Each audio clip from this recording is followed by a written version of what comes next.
आप हैरान हो जाएंगे सुनकर कि बांके बिहारी के मंदिर में मंगला आरती क्यों नहीं होती। तो हुआ यूं कि एक आदमी बांके बिहारी के मंदिर के बाहर रोज सफाई करता था और वहीं भोजन करने के बाद रात्रि में मंदिर के बाहर ही सो जाता। एक दिन पुजारी जी ने सोचा कि यह आदमी इतनी मेहनत करता है तो चलो इसे कोई काम देते हैं। अब आदमी से पूछा गया कि गैया चरा सकते हो? तो उस आदमी ने पूछा कि गैया किसकी है, क्योंकि मैं ठाकुर के अलावा किसी का काम नहीं करता। तो पुजारी जी ने कहा कि गैया भी ठाकुर जी की ही है। तो उसने कहा मैं कर दूंगा। तो पुजारी जी ने कहा कि तुम कल से गैया लेकर जाना और तुम्हें भोजन भी वहां जंगल में ही मिल जाएगा।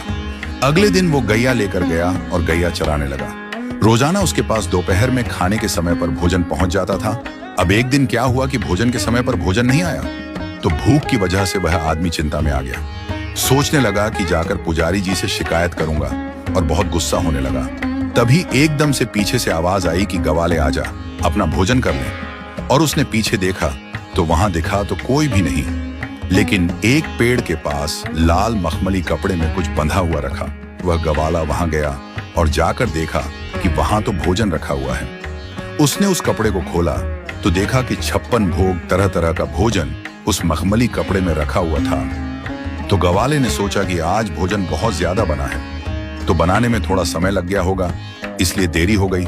लेकिन फिर भी उसने कहा कि आज कोई आदमी दिखाई नहीं दे रहा है जो भोजन लेकर आया, तो कहीं ऐसा तो नहीं कि ठाकुर जी खुद ही भोजन लेकर आए हों। क्योंकि वह कृष्ण का इतना अनन्य भक्ता था तो उसे विश्वास था कि कृष्ण कभी भी उसके पास आ सकते हैं। उसने आराम से भोजन किया और वो लाल कपड़े में सारे बर्तन बांध करके शाम को पुजारी जी के पास पहुंचा और जाकर बोलता है, पुजारी जी आज आपका कोई आदमी भोजन देने नहीं आया, मुझे लगता है कि आज ठाकुर जी खुद भोजन देने आए। पुजारी जी बोले कि आज तो भोजन बना ही नहीं, क्योंकि आज तो एकादशी का दिन है, आज तो व्रत है सबका।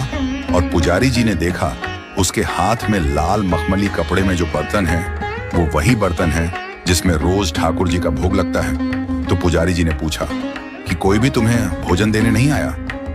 आदमी बोला नहीं, मुझे तो एक आवाज आई थी, ग्वाले भोजन कर ले।